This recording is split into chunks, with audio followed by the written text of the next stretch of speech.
Bienvenidas y bienvenidos a Media 20.1. Hay dichosa palabra en los medios de comunicación, es decir, los que estamos frente al micrófono, frente a las pantallas de televisión, ¿utilizamos bien nuestra lengua española, el castellano? De eso queremos platicar con una especialista en estos temas y que usted ya conoce, Laura García. Antes de platicar con ella, queremos presentarle las noticias que a nuestro juicio han sido las más relevantes en los últimos días. El presidente Andrés Manuel López Obrador dijo ante empresarios de la radio y la televisión que analizará la propuesta de reducir los espacios de transmisión con los que cuenta el gobierno para difundir sus campañas, los famosos tiempos oficiales. El compromiso surgió a raíz de una petición de José Luis Rodríguez Aguirre, quien es presidente de la industria. López Obrador señaló que es una propuesta que él ya tenía en mente y destacó que se trata de un asunto que no requiere de una reforma legal, pues todo quedaría arreglado, así lo dijo, con un decreto que él mismo emitiría. Dentro de las razones que justificarían la decisión, el presidente señaló lo siguiente. Un gobierno democrático no necesita de propaganda, no necesita de muchos tiempos oficiales. ¿Para qué tanto? Y la tercera razón es que yo tengo manera de comunicarme con los ciudadanos. Nada más lo hago todos los días. En respuesta, la Asociación Mexicana de Derecho a la Información emitió un comunicado en el que señala que la decisión afectaría, entre otras cosas, la distribución de spots en tiempos electorales y el derecho a la comunicación de los mexicanos. Resulta oportuno explicar que los tiempos oficiales se dividen en dos tipos, los tiempos del Estado y los llamados tiempos fiscales. Estos últimos fungen como un impuesto que pagan en especie las empresas que tienen concesiones de espectro radioeléctrico. Y de acuerdo con la MEDI, López Obrador las podría utilizar como moneda de cambio para mejorar su cobertura mediática. De este tema hablaremos la próxima semana. SocialTIC y Guardian Project presentaron una aplicación de seguridad llamada Círculo, que permite compartir ubicación y mensajes de emergencia con un grupo cerrado de contactos de confianza.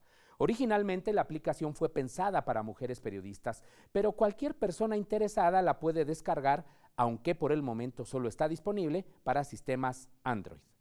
En Bolivia, un nutrido grupo de manifestantes cerró las instalaciones de Radio Patria Nueva y de la emisora estatal Bolivia Televisión, obligando a los periodistas a abandonar sus fuentes de trabajo. Veamos algo de este video.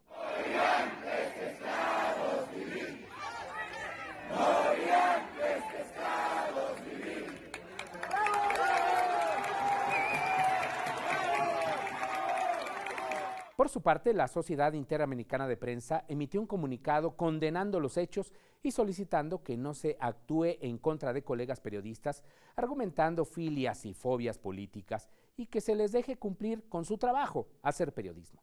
En China, los menores de 18 años no podrán jugar videojuegos en línea entre las 10 de la noche y las 8 de la mañana. Su uso será restringido a 90 minutos por día, de lunes a viernes, y a 3 horas durante sábados y domingos. Esto, así lo dijo el gobierno chino, es para combatir la adicción gamer, que se ha convertido ya en un problema de salud en aquel país, pero también en otros países. En concreto, la legislación que ha entrado en vigor hace algunos días afectará directamente a las compañías y plataformas de videojuegos en Internet, que son las que restringirán sus servicios y brindarán tutoriales y guías de apoyo para los padres. Por último, Jaron Lanier, el llamado gurú de Internet y uno de los creadores de la realidad virtual, lanzó un libro llamado 10 razones para borrar tus redes sociales de inmediato. En él, Lanier señala que estas plataformas nos están volviendo, así lo dijo, idiotas, y que quien gana es quien más atención recibe, entrecomillado. Asimismo señala que los algoritmos siempre muestran información y perfiles similares a los nuestros, de manera que vemos una realidad a la medida y ello propicia que con el tiempo perdamos la capacidad para entender las realidades de los otros. ¿Cómo ve este tema? Qué gusto que siga con nosotros en Media 20.1. Recuerde que aquí estamos para recibir sus comentarios, sus críticas, sus observaciones, sus propuestas para que podamos mejorar este programa, pues dedicado a usted, a las audiencias, para que conozca más el devenir de los medios de comunicación, la situación actual.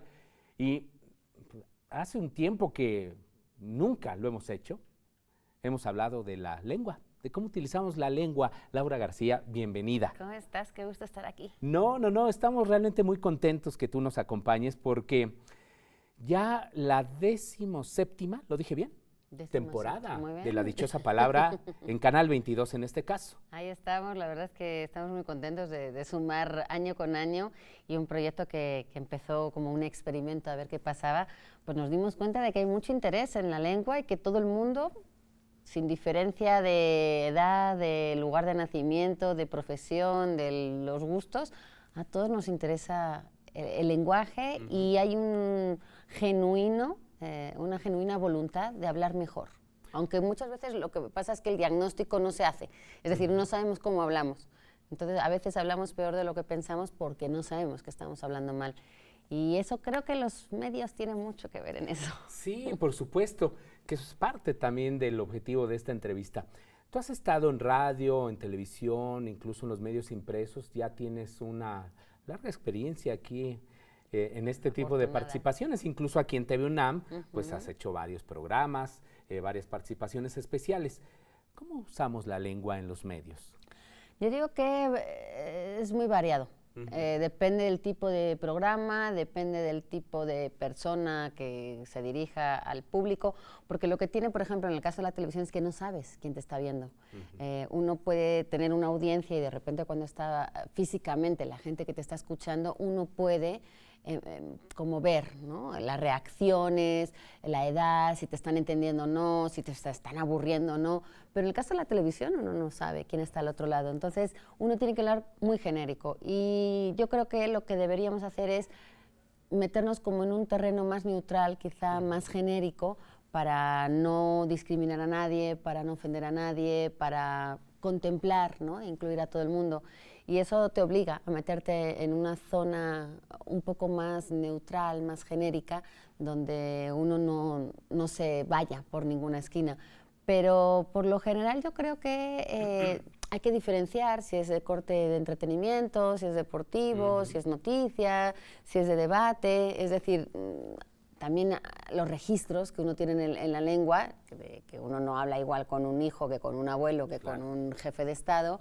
Yo creo que eso también se nota a partir de la gente que forma un equipo dentro de un programa y el mensaje que tú quieras dar. No es lo mismo hablarle a la gente a las 9 de la mañana, a una ama de casa, que a unos niños en la barra infantil, que en un noticiero donde hay pocas dichosas palabras, porque si uno está informando sobre una tragedia, ahí no cabe, ¿no?, el hacer chistes, el querer como hacer un guiño.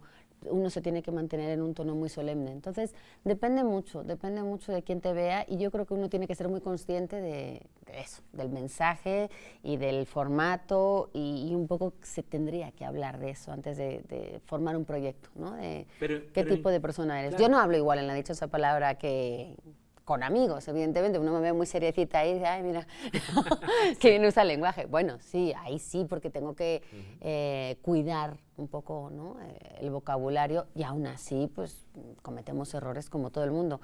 Ahora con las redes sociales es mucho más fácil un poco que te regañen en el momento. Entonces uno trata de rectificar, o yo siempre, cuando la gente me dice, ¿cómo le hago para saber cómo hablo?, yo dije, grábate y ve. O sea, uno es muy crítico con uno mismo, entonces uno sabe los tics que tiene, a veces las muletillas. Sí, las muletillas, ¿no? Creo que abusamos muchísimo de ellas. Yo creo que me da la impresión en los medios.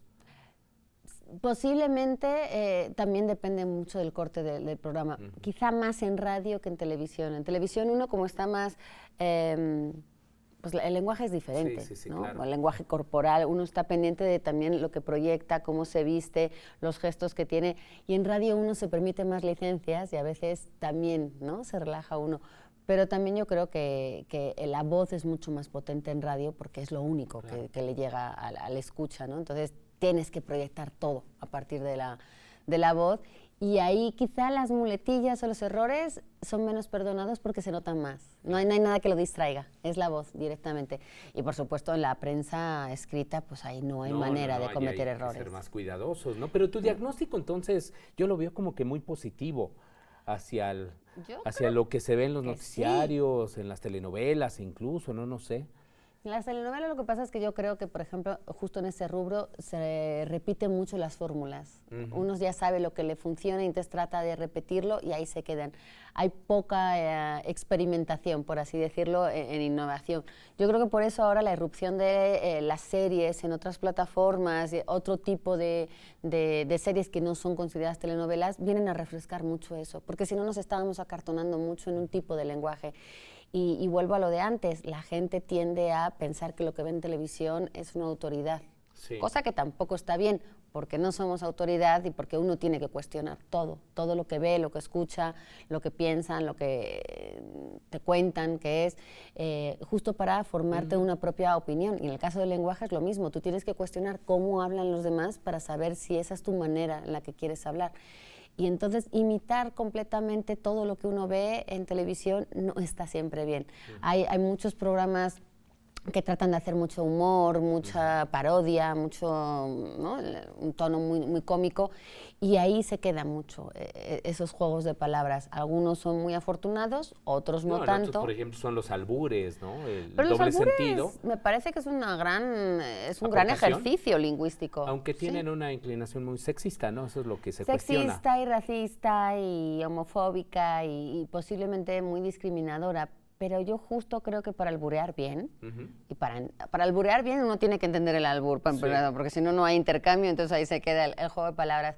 Yo creo que hay que dominar mucho el lenguaje para poder meterse en el juego y saber elegir las palabras. Y para saber elegir tienes que tener un vasto conocimiento de ellas, si no, otra vez caemos en el lugar común, en el chiste fácil. Y yo creo que los buenos albureros sí saben dominan muy bien el lenguaje. Dominan parte del lenguaje, bueno. También incluso con sus juegos de palabras y con sus defectos, porque también, digamos que echan mano mucho de errores comunes para provocar una risa. Porque parte del humor que podemos hacer a partir del lenguaje es justo reírnos de los errores, supuestamente de los demás, ¿no? Que luego también son de uno mismo. Yo creo que en televisión sí podría aceptarse eso en determinados programas, no en todos, porque luego hay gente que puede tomar el error como lo correcto y ahí no tienes manera de explicarlo luego. O luego se inventan palabras, ¿no? No sé si les podemos llamar neologismos, que es, sobre todo por la penetración de la televisión, pues logran tener una influencia en el uso de la lengua. ¿Cuántas palabras no usamos hoy que han nacido así, ¿no? Un poco de... Bueno, la concertación, por ejemplo, que es muy utilizada por los políticos. El sospechosismo, por ejemplo, famoso, y cantidad de palabras, algunas necesarias porque no había cómo nombrar determinadas cosas, y otras un poco por llamar la atención, y a la gente le gustó. Yo siempre pienso que las palabras que se crean y que son buenas, en cuanto a que son ingeniosas, que funcionan, que son efectivas y que logran el efecto que uno quiere, solo el hablante decide si se quedan o no. Si son buenas, el hablante las va a adoptar como propias, diciendo, esto es un hallazgo estupendo, y las va a utilizar, y a lo largo del tiempo se sabrá si permanecen o fue nada más una moda.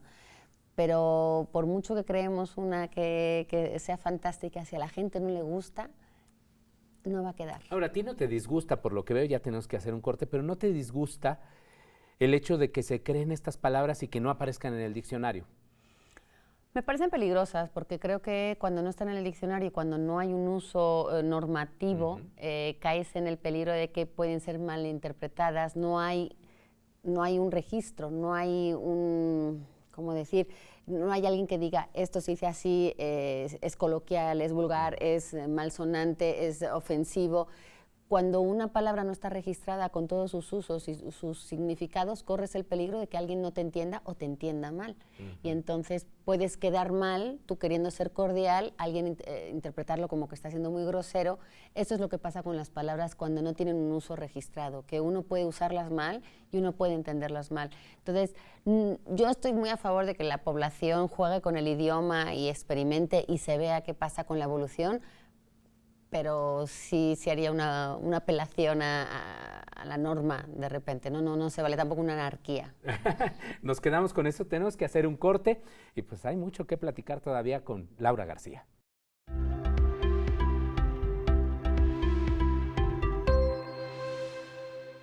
¿Cuántas veces hemos escuchado hacer uso incorrecto del lenguaje? En la televisión, la radio, en internet y generalmente en nuestros alrededores, escuchamos palabras que, si bien no están en el diccionario o simplemente se ocupan de manera incorrecta.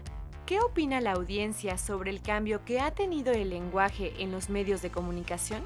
Los locutores hoy en día utilizan un lenguaje un poquito altisonante.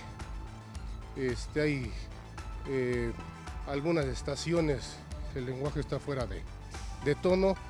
Los jóvenes utilizan ese lenguaje coloquialmente diario y nuestro idioma se está perdiendo. Se nota mucho como, no sé, cómo se fue actualizando todo y que ya no se ocupa tanto el lenguaje formal, sino que ya es mucho de, no sé, hablar del tú por tú, hablar, así como palabras de la jerga. La Suprema Corte de Justicia de la Nación resolvió a partir de un amparo que las emisoras de radio y televisión tienen derecho a hacer su uso de libertad de expresión. Esto engloba en hacer un uso incorrecto del lenguaje, así como lo escucharon, un uso incorrecto del lenguaje.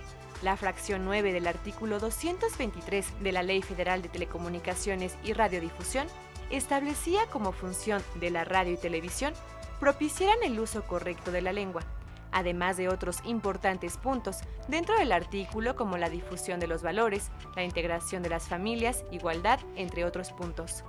A partir del 2018, se estableció que esto es inconstitucional porque se violaría la libertad de expresión, además de que el lenguaje no es un sistema normativo. Los medios de comunicación tienen que cuidar el lenguaje, sin embargo, ya no es una obligación. No más multas o privaciones al comunicar y decir palabras altisonantes. Es verdad que ya no es tan técnico como antes, realmente ahora hablan como coloquialmente y bueno, eso me parece bien en sentidos y aspectos de que las personas pueden entender mejor, pero también me parece un poquito una masacre en la lengua.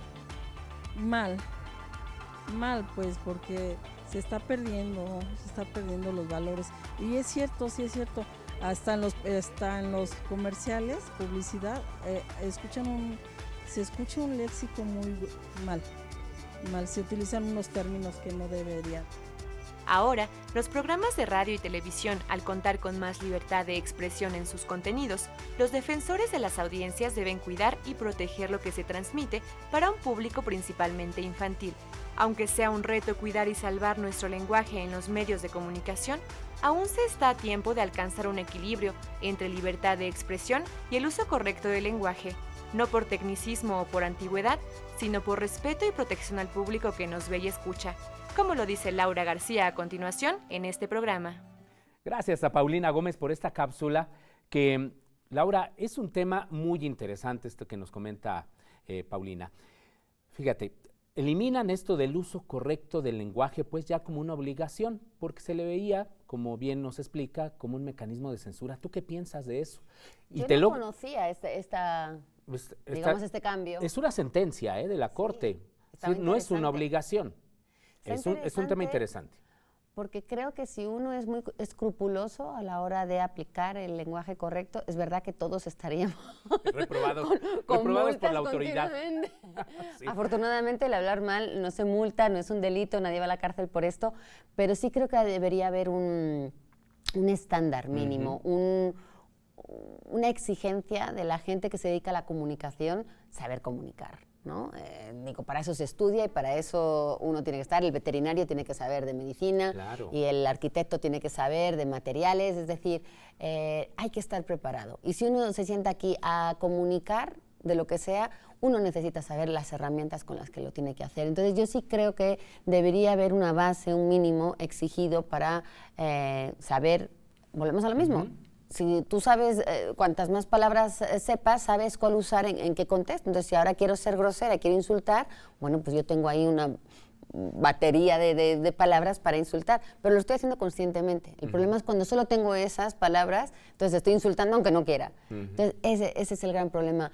Quitar la corrección, me imagino que es porque se volvía esta línea delgada que siempre hay de qué es correcto, según quién, cómo se pena. Eso es lo que dijeron los ministros. Eso me parece que es lo difícil, porque cuando se entra en la subjetividad de lo que es ofensivo, uno necesita establecer ese límite de dónde está lo ofensivo.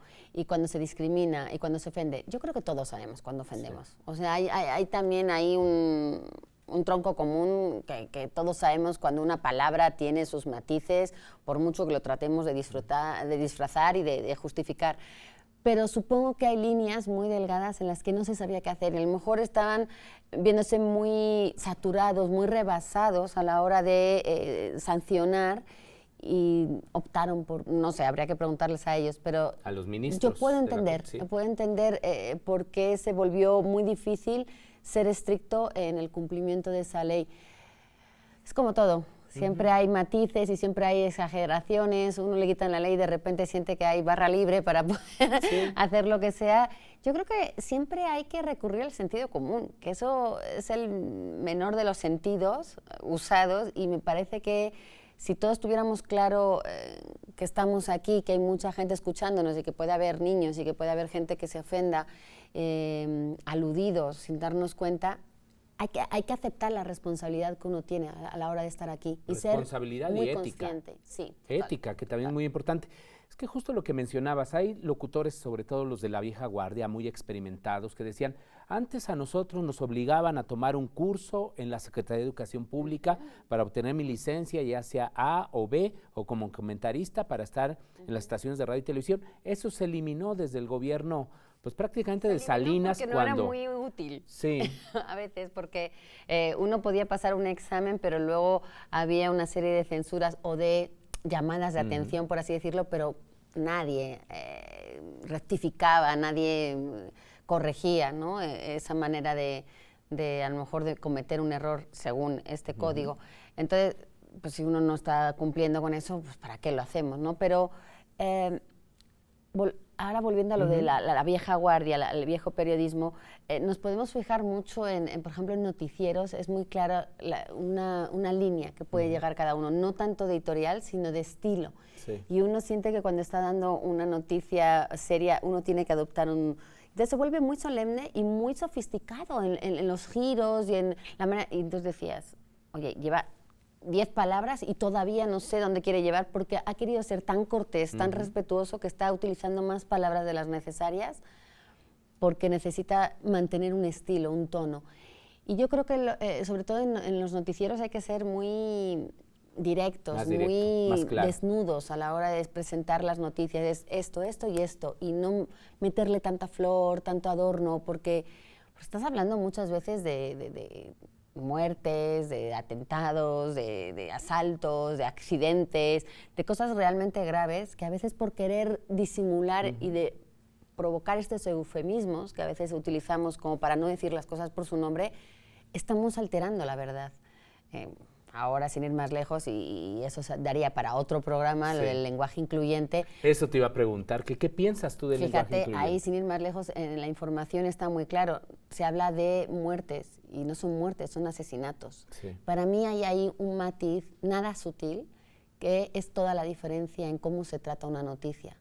Porque uno lo llama crimen pasional. No, señores, estamos hablando de feminicidios. Claro que no. Entonces creo que ahí también otra vez yo saco a relucir la responsabilidad y la conciencia de uno cuando da noticias. No es nada fácil, pero sí creo que la manera de abordar un tema con las palabras que uses cambia la tendencia o cómo el espectador va a percibir, ¿no? Si es grave o no es grave. Sí. El lenguaje incluyente, lo que pasa es que, bueno, eso... ¿Te disgusta o no? Si, por ejemplo, yo digo siempre bienvenidas y bienvenidos y procuro decir compañeras, compañeros, ¿te parece excesivo? Porque hay una discusión, ¿no? Sí, hay una discusión que yo creo que es muy necesaria, muy conveniente y que se tiene que dar. Es decir, la conversación sobre si estamos siendo discriminadores a la hora de hablar es muy buena, siempre. Ahora, ahí no solamente hay que meter a las mujeres, sino hay que meter a todo el mundo que estamos discriminando en nuestra conversación, y son muchos más. Sí. Entonces, cuida con nada más hablar de mujeres cuando estamos hablando de incluir, ¿no? Incluir para mí no es solamente desdoblar. Tú puedes decir hola a todas y a todos, pero si dices hola a todas y a todos, tienes que mantener ese desdoblamiento en toda tu conversación. Y ahí es donde yo creo que un poco se falta a esa intención de ser incluyente desde un principio. Porque tú puedes decir hola a todas y a todos, estamos aquí reunidos. Sí. Ahí ya, entonces, ¿qué pasó? Ya te olvidaron las mujeres después del... Entonces, a mí lo que me pasa es que no me siento excluida cuando me dicen hola a todos, pero sí he oído a muchas mujeres que se sienten excluidas. Sí. Entonces, yo todavía no encuentro ese equilibrio en la fórmula que deberíamos adoptar para ser más, digamos, globales, integradores con todo el mundo. No me parece que sea el desdoblamiento, me parece que alarga mucho el mensaje y la distrae mucho del mensaje real. Se han intentado pues, proponer fórmulas como la E, la X, la arroba y demás.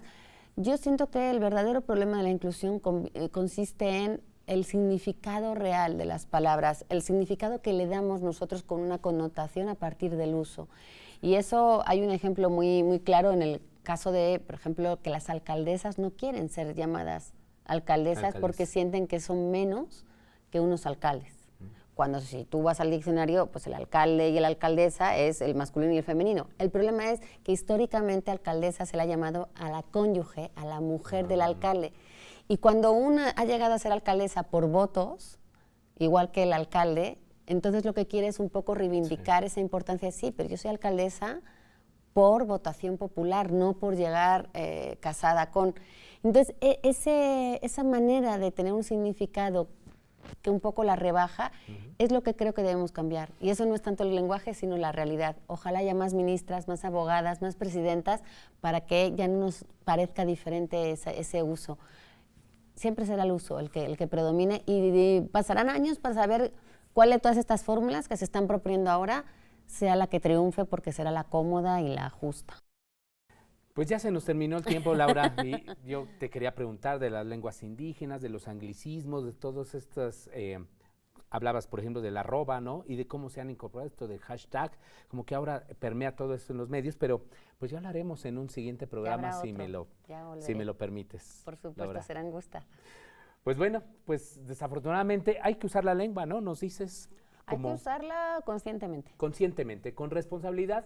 Y por qué no, quienes estamos aquí, ya lo decíamos, con mucha ética, porque acuérdense que nos pueden ver incluso niñas, niños, ¿no? Y a veces... Abuelos, albaneses. Sí, comunicar correctamente. Bueno, pues con eso nos quedamos. Hasta la próxima semana. Gracias nuevamente.